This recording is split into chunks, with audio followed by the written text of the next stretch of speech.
We are AM 1370 WLTH and on the FM dial 92.7 W224EA, Gary, Indiana.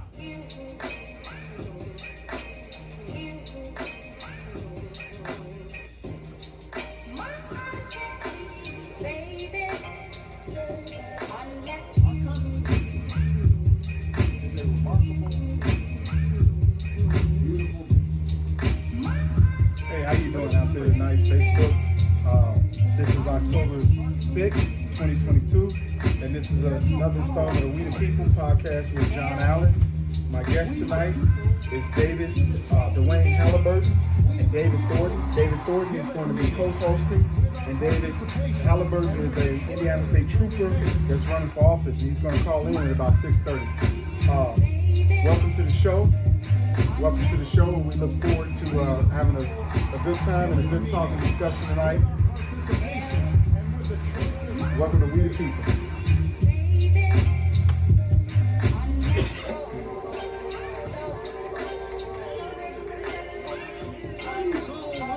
There's only one man clever enough to perpetrate such a dastardly crime. And I thought you were ready to give up. Ours was the first revolution in the history of mankind that truly reversed the course of government, and with three little words: we the people. We the people tell the government what to do. It doesn't tell us. We the people are the driver. The government is the car, and we decide where it should go and by what route and how fast.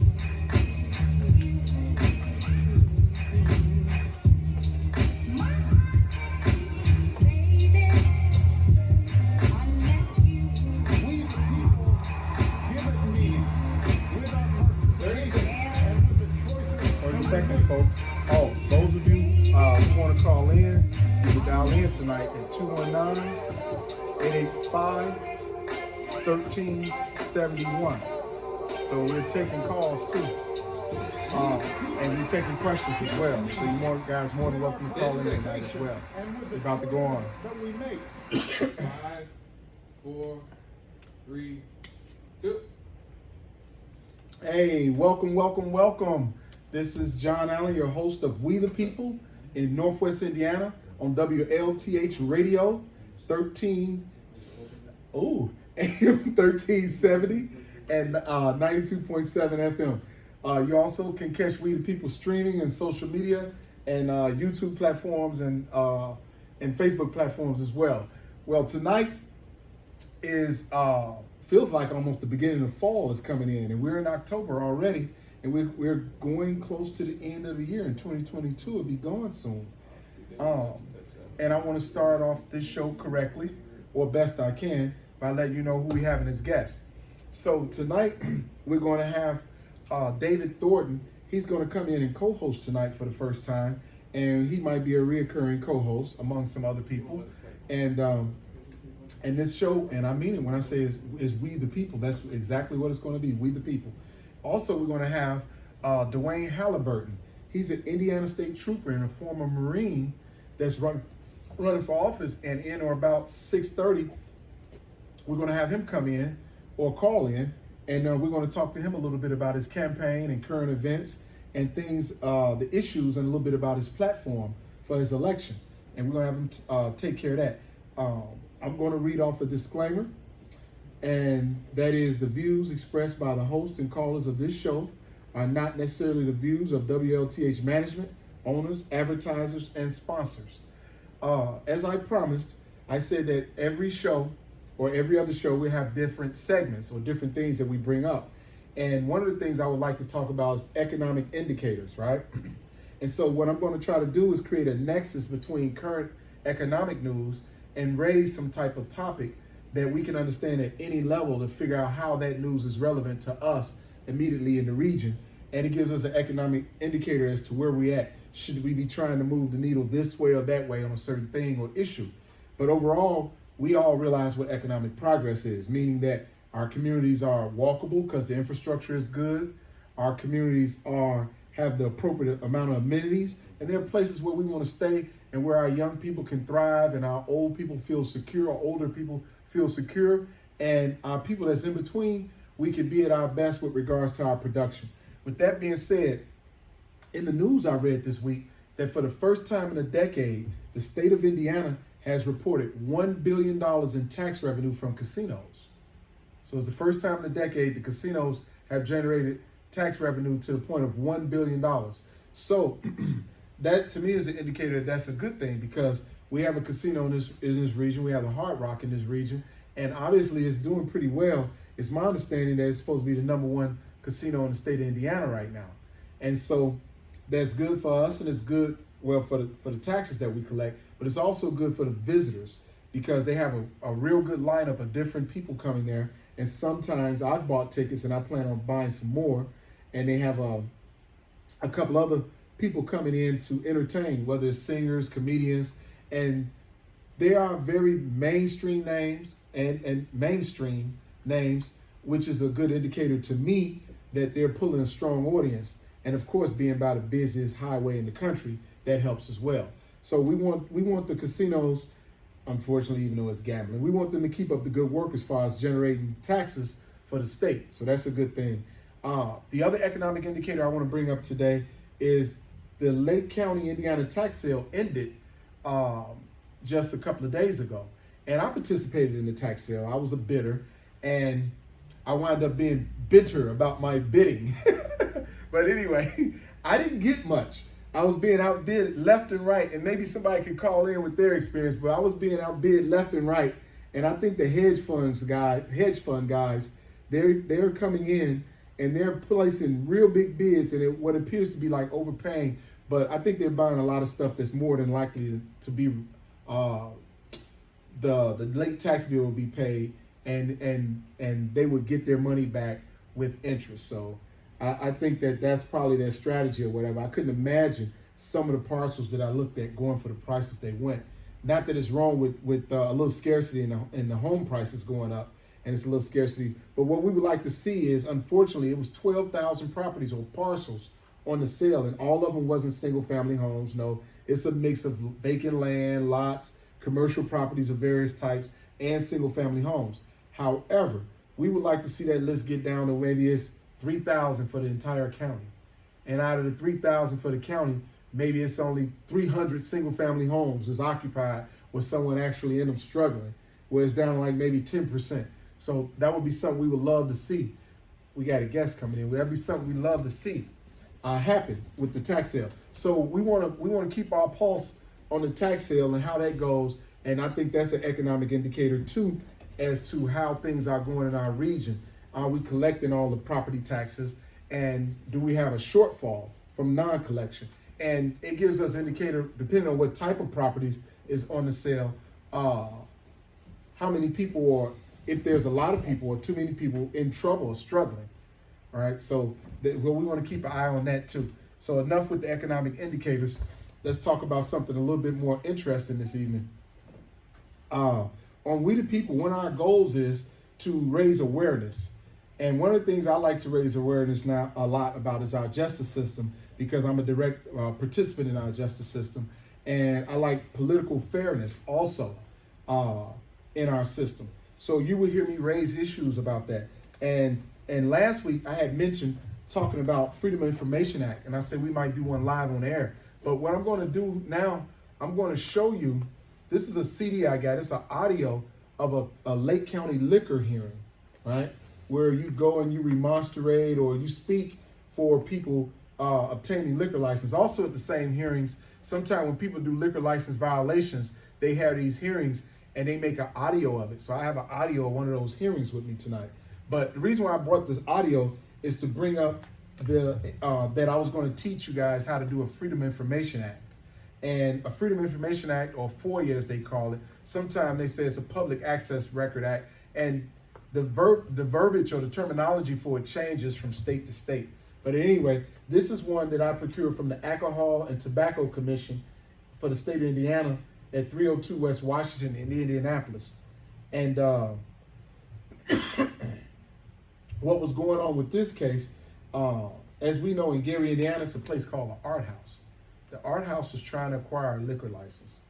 And I felt that it was a little unfair that we had a public asset, or asset that was developed and paid for with public money having a liquor license and selling liquor to the public or leasing space to the public. And the reason why I took issue with it, you have people that take their private money, whether it's their savings or all that they have or whatever the situation may be, and they go in business. And it's kind of unfair for tax money or the state or the municipality to compete against them with our tax dollars. So to pretend you open a car lot and the 5th district, and I'm just using it as an example, it could be 1st district, you pick your district, but the local district person opens a district tax lot, or I mean a district car lot. I'm sorry, excuse me, tax lot, a district car lot. So you have somebody that's funded by the people doing a competing business with private money with another citizen, and that's a little bit unfair. At least I thought it was. I could be wrong. Maybe you guys call in and tell me I'm wrong, but I thought that was a bit unfair. So I came to the liquor hearing and remonstrated against them having a liquor license and doing business like a event space when in fact I happen to own the event space within that area. So, but this was an example where the Freedom of Information was invaluable for me. Another situation where I filed the Freedom of Information Act, it was a situation where a party was accused of signing a document and he was contesting his signature to a contract. However, the party and the contract was signed on August 26th, and the party was in custody, and the contract was the agreement was made August 26th and it was modified August 29th. And basically, contract rules, when you change the meaning of a contract or a term, what happens is you have to do it under the same rules as the original contract, which makes sense and is fair. So the argument of the person that signed the person that signed the signature, he was saying that I didn't sign the other document, even though the signature looks like mine for all practical purposes. And because he was in custody, we did a Freedom of Information Act asking for his visiting records. And he had no visitors from that window from August 26th to August 29th. So it was impossible that the other party acquired his signature in that 3-day window that they claimed in the new document.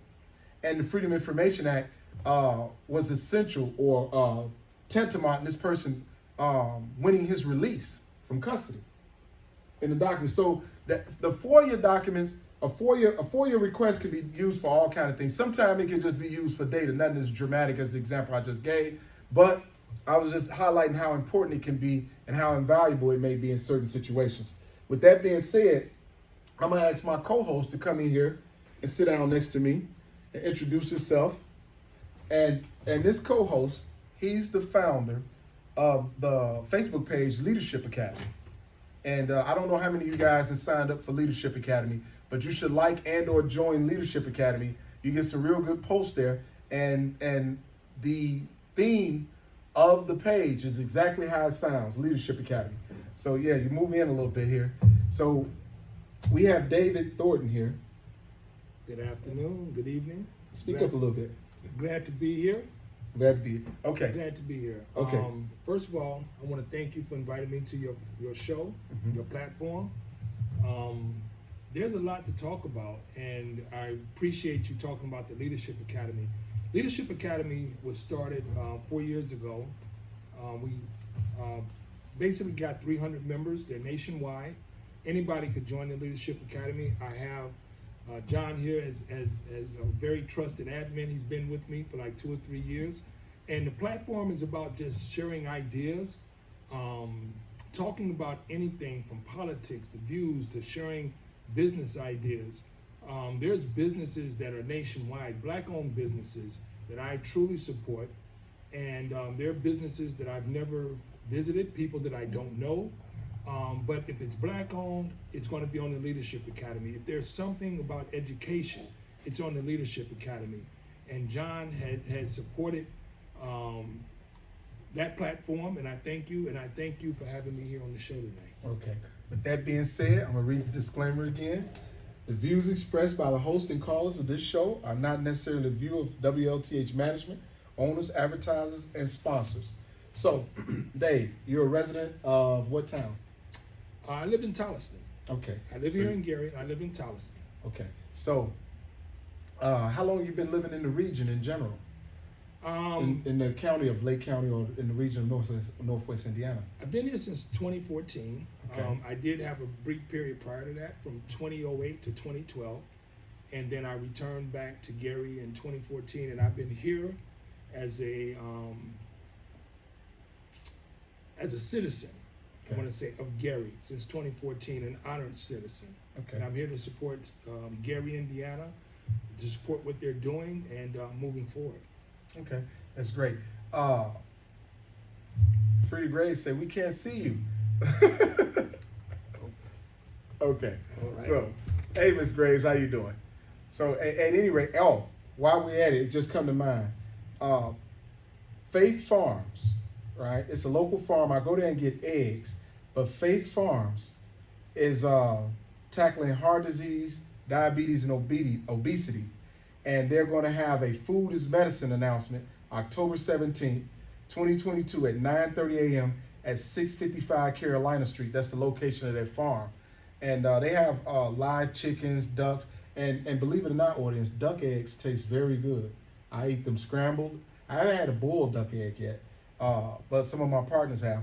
But you go there and get fresh eggs from live animals that's totally organic. So make sure you guys check out Faith Farms. With that being said, let's get back to the community. So in the time you've been here, almost 8 consecutive years lately, so do you feel, I know we have a long way to go, but how do you feel about the progress of the region in general and the progress of Gary specifically? You know, that's a good question. You know, when I moved here, I moved back to Gary from Denver, Colorado. Okay. And, you know, one of the questions that I was asked, you know, why did you move to Gary from Denver? And I said, why not? I've been in property management for over 20-something years, you know, and I've seen other cities. I've worked in Atlanta, worked in Denver, worked in Chicago, worked here in Gary doing property management, and I see where the direction that the city is going. If you don't know about gentrification, it's coming to Gary.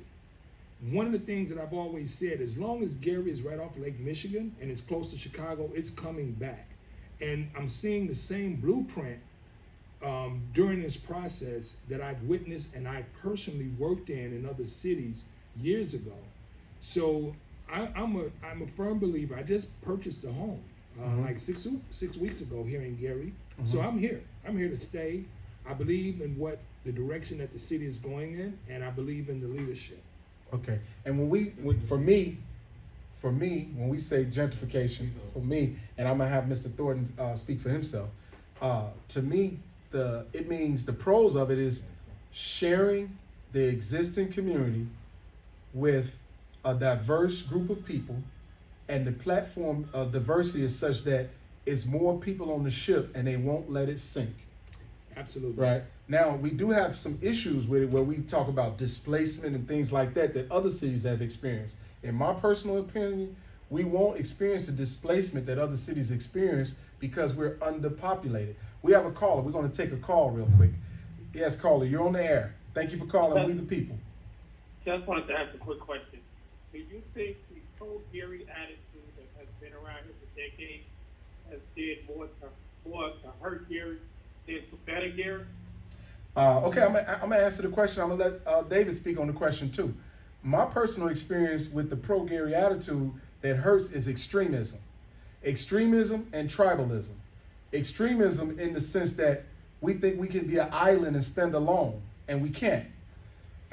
That's impossible. The economy doesn't work that way anymore. Society in general doesn't work that way anymore, but particularly the economy. And what we forget about Gary is this: we were never an island standing alone.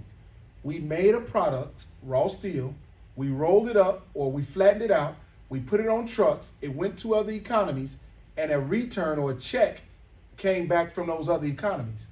We haven't had anything to send out for those checks to returns. So we've always depended on other people who do other things to make money here at home. And where we lost that, I don't know. But I think that's an extremism in being pro-Gary. And the tribalism is, here we have too many factions fighting each other, not just in number, but we have key leaders here that need to wisen up and need to stick together. And they don't need to like each other, put their bygones let their bygones be bygones. But they almost have to look at this like their parents. So let's say if you're a very popular city council person, let's say you're a very popular former mayor, let's say you're a very educated and notable intellect, or looked at as a notable intellect in this community, you have followers whether you want to accept it or not. And you have people that follow your lead on certain issues. So just like parents, mom and dad shouldn't fight in front of the children. And I'm not saying the constituents are children. I just want to add one thing real quick, then I'm going to hang up. Please, take your time. Administration is trying to bring business to the city of Gary, especially in a lot of these abandoned schools. I have been at every meeting. I'm not a resident of Gary anymore. I was for 30+ years, but I am a business owner here 17 years, and I do own property. I go to these meetings, and when I go to these meetings, the average age that the people at these meetings that are against what's trying to be brought here is, I'm gonna just say 70 and above. I'm sorry, say that again, please. The average age is probably 70 and above. Okay. And my problem is a lot of these people are retired or on their way to retirement, and we're talking about revamping Gary. To revamp Gary, you're gonna have to bring in the younger generation. And a lot of these younger people would like to work right in their community. And you have companies that's trying to come here, but it's such a fight to where it is. I know someone is building houses in Maryville right now, and they are from Gary. And I asked them why did they choose Gary. They said they didn't want to be in. I'm gonna go and I'm gonna continue to listen to you guys' show. Okay, thanks a lot. We're going to talk about that with David mentioning that first, and then I'm going to mention it a little bit. Right. You know, thank you for the call. When I come to Gary, you know, I've listened. I saw a documentary on Facebook. It's like a 90-minute documentary, and it talked about Gary from its inception back in the early 1900s to where we are today. And the one thing that kind of surprised me, because I'm not originally from Gary, is the fact that Gary was originally a producer. We had a producing economy with the steel. I did not know that Gary was the #1 steel producing city in the United States. Everybody think it's Pittsburgh, but it was Gary. So Gary at one time was a producer. Now we're more of a consumer. Yeah. And I think that's where we lost ourselves. And with everything that I'm seeing going on in Gary, with, you know, you're seeing new construction, you're seeing things that's being developed here. Gary is slowly coming back to becoming a producer community, and that's why I believe in the city of Gary. And I hope that answered your question. Okay, with that being said, I'm going to add this, where he was talking about the difficulty to do business. And I'm not saying this to sound arrogant or not. I honestly believe nobody knows that better than me. I have literally hundreds of thousands of dollars of other people's money and my own tied up in fighting to establish business here in Gary. And I hear horror stories all the time of people that's mistreated or run over by what I call voter booth gangsters. People that want to act like organized crime and they really not. And to be quite candid with you, I firmly believe their days are numbered. And in that same vein, coincidentally, it happened to have before me. I wasn't going to talk about this tonight, but I was proofreading it.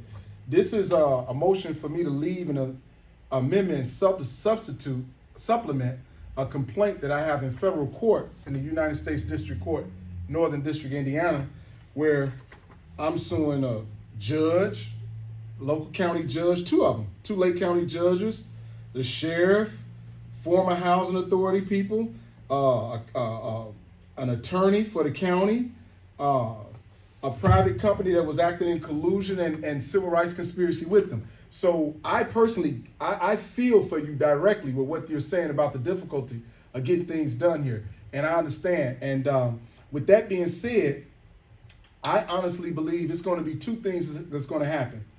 One, we got to get someone that's elected, several people that's elected, that support the idea of we voting for our own judges. We have to elect our own judges. So when a judge make a ruling that's just really outrageous, we can argue their record for them not to be reelected. The second thing we have to do and a lot of people are not going to hear this. They're going to listen to it, but they're not going to hear it. The people get the leaders they deserve, and the leaders get the people they deserve, good or bad. And the leaders are raised among us, and we develop our leadership. They're not flying in here from somewhere else, taking over the polls. Absolutely. We're not showing up at the polls, and we got registered voter turnout at 13% in our last election, I understand. There was less than 20%. That's not good. And if we're going to combat the things that ail us, we have to combat them on several fronts. We have to combat them in that booth, and we have to combat them with working. And another thing that's uncomfortable, and I have to say it, we have to tell our peers the truth. If you have a peer out there that's sitting at home in the middle of the day playing video games and not producing, if you have a peer that can articulate and can complain about every move the leadership, any of the leadership, old or new, make, but yet if they're called to a call to action, they don't want to move, then this is what we get. Now, I'm not saying that's right, but it has to be some fighting. With that being said, I'm not looking at this through rosy glasses. I don't have a dream because I don't sleep. It was a guy called in before, a great young man. He's a veteran, and I want to thank all the vets for their service. He was in Vietnam, and he said it was a man with no shoes, and he complained. And he went up the road, saw a man with no feet, and so he thought he was blessed to have what he had. Dear people of Gary, Indiana, in the region, forget that. If you don't have no shoes on, let's go get you some shoes. And if it's something in the way of us getting shoes, we fight. And when we run into the guy with no feet, we need to ask him, who the hell did this to you? And we looking for them. And that needs to be the attitude of our economic situation here. And we're going to take a break with that being said. Thank you for listening to We the People.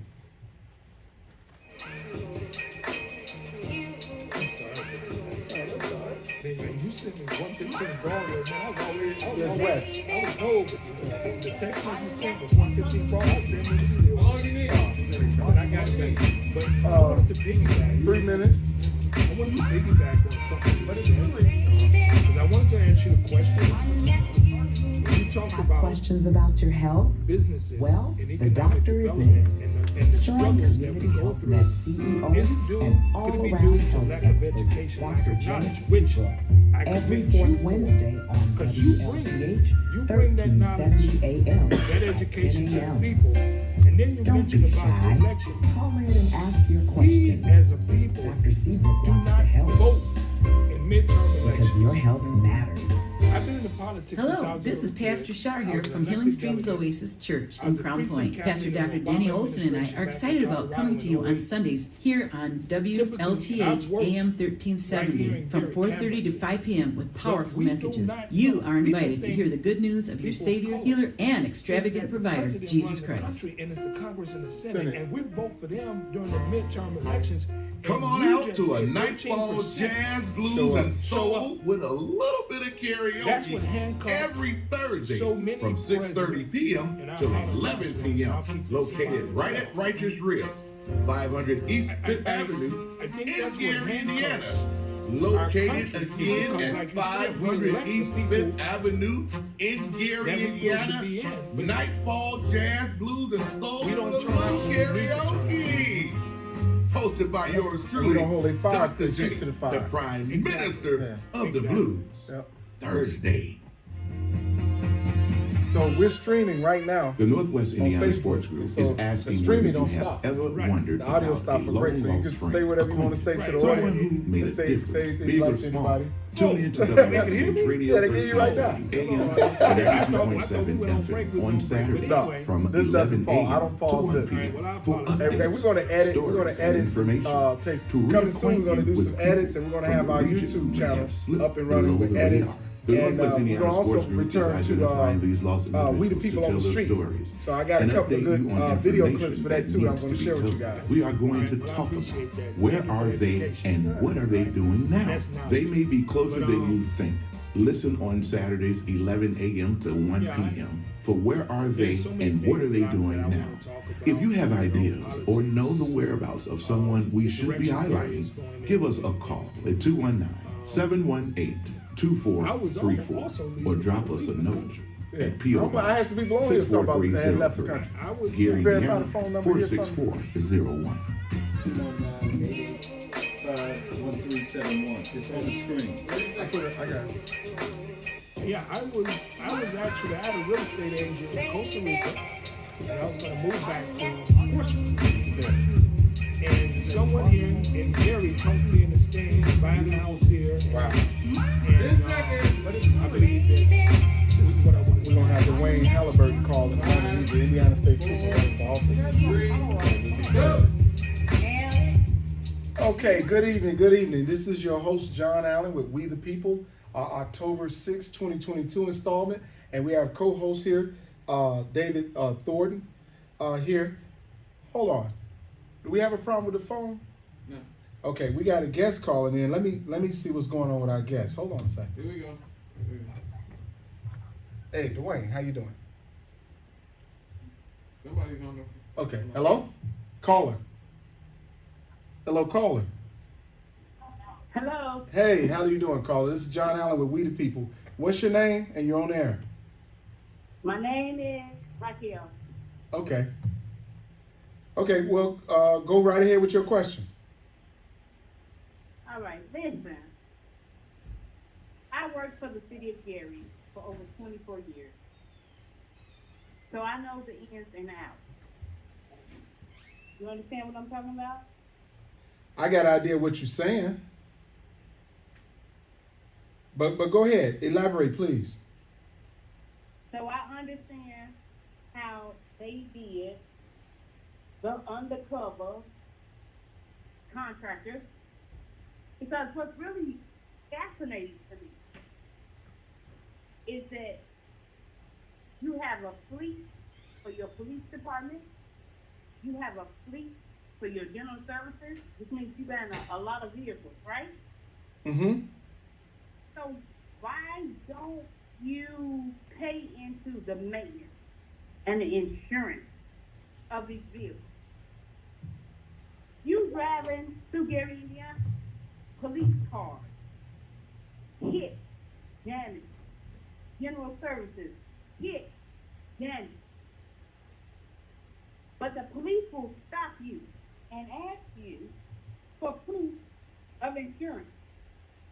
So would you say that the budget being underfunded with a combination of lack of civic engagement or voter participation results in things such as what you're complaining about as well? No, it has nothing to do with citizen participation. Okay. It has something to do with the people that signing the contract. Okay. So we have a little mismanagement going on in your eyes, correct? You have a lot of mismanagement going on. Because when these companies bid out these fleet contracts, it includes the maintenance. Okay. But what happens is, the people that's making the for real decisions, they cross out the maintenance. Okay. So you bought a fleet, you bought 10 SUVs, you bought 12 trucks, but you didn't maintain it. Okay, caller, we get the idea, and that's very notable. The issue is very notable, and I really commend you for calling in, despite the fact that you actually work for the municipality. That's very brave of you, and I appreciate and respect that.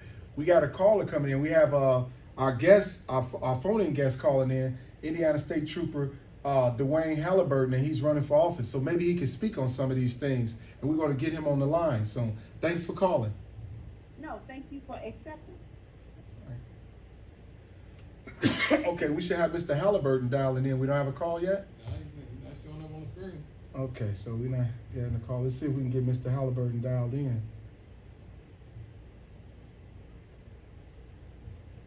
I'm sorry about that, audience. We're having some technical difficulties with our caller calling in. 219-271.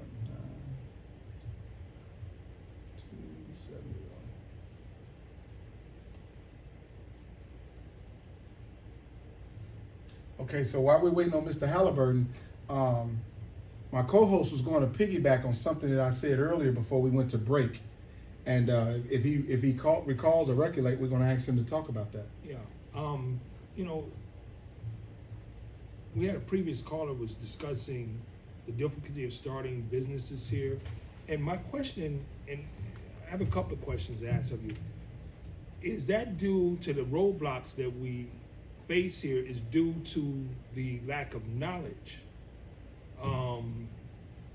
that business owners who, you know, want to venture into business, is the lack of knowledge on how the process or the government or the red tape that you have to go through, I'm trying to give you the phone number. I got the wrong phone number. is that a barrier? And I commend you, John, because you put out information that is very valuable to so many people such as myself as well as others, as the process and the roadblocks and the hoops that you have to jump through, potentially jump through, in order to get your business not only up and going, but your business to thrive and be successful. And again, I just want to commend you, John, on providing us with this platform and putting out the information. I could say in your Facebook page, Leadership Academy, you're putting out information to the public. And I was just asking, is that could be one of the reasons why businesses have a hard time getting themselves started and being successful? Well, here as a business owner here myself, it's a laundry list of roadblocks. I was listening to, and I'm not changing the subject, but I'm trying to set a foundation for you to get an idea of what I'm about to say. I was listening to Jordan Peterson the other day, and they were talking about the wage gap between men and women. And on the surface, when you listen to it, the wage gap sounds as if it's blatantly unfair. But it's several factors that create a wage gap. And even if we forced, or we said everybody got the opportunity to have anything they wanted, male or female, and they can have any job they wanted, male or female, there will still be wage disparity based on the fact that females are inclined to pick some jobs that actually pay less, right? Because of how they are. They're more agreeable people than males. So, and they're more nurturing people. So they're going to be overrepresented in some fields, and we're going to be underrepresented. We may always be underrepresented in nursing, men. You know, it's some male nurses, but even though you make the playing field fair where anyone could become a nurse, by default, more likely than not, if left to choose in fair opportunity, less men would choose to be nurses, right? Okay. The data supports this. Bricklayers, more than 95% of people who lay brick or brick masons are male. Mm-hmm. So we don't fire a lot of the brick masons and say, hey, bring in a bunch of females in here. So I'm saying that to say sometimes when we're talking about issues in the municipality, we're under the impression that we can legislate our way out of some problems. And some problems by default are cured by other means of participation or doing other things. So let's say, for example, we have elections every 4 years, okay? So if we really have a problem, we can change leadership by voting, right? Now, some of the problems that was there are inherited by a current administration, whether it's the president, the state, the governor, mayor, whatever. So those problems still exist, and they may be eradicated with new leadership. The new leadership may fix them. The new leadership may not be as equipped to fix them. However, sometimes, and we don't want to admit this, the fact that we have underpopulation, yes, we have high unemployment, yes, we have a lack in education, we have an intellectual vacuum here in the region in general, nevertheless somewhere where you have failing schools. So if you have this for a certain amount of time period, those problems build up, kind of like not fixing a leak in the ceiling. Next thing you know, you got the sun coming into your living room. So that doesn't mean it's not recoverable, but we have to acknowledge that it exists. Yes. And with that being said, like the caller called in and said, sometimes you go to these meetings and the people objecting to certain businesses come here, they're up in age. There is a disconnect, and I talked about it last week. I gave the example of the people of the boat. There is a disconnect between our senior population and our older population, right? And the disconnect is hurting us bad, because we need the wisdom of our seniors, and we need our seniors to remind us of who we are, because we really can't map out those hurdles we're going to face in the future without having recognition and acknowledgement of our origins. Yes. At the same time, if our seniors that we have here objecting at these meetings, if they were present at the time we had horses and went to cars, we'll still be riding horses. You know, so the youth or the younger people, they supposed to take risks. And they supposed to go out and say the things you can't do. If someone would have told me just 15 years ago, there's going to be a private company acting like a trucking company, dropping off satellites into space or salvaging and bringing them back, I wouldn't have believed it. But it was somebody that dared to not only dream, but act on those dreams and make that happen. So with that being said, we have a lot of work to do, but we have to clean house inside first. So we have our caller on, and hopefully it's our guest. It's our guest on the line. We have another caller on the line, so we're going to take the caller. Caller, you're on the air with John Allen and We the People. Hello, Mr. Allen. Hey, how you doing? Make sure you cut your radio off and don't be on your speakerphone. Well, Turn your radio down, please. Go right ahead. hi. How you doing? I'm turning my speaker down. Okay. Yes. But I just really wanted to speak to Mr. Allen because I feel he understands what I'm talking about. Okay, well, we're all listening, including Mr. Allen. That's great. That's great.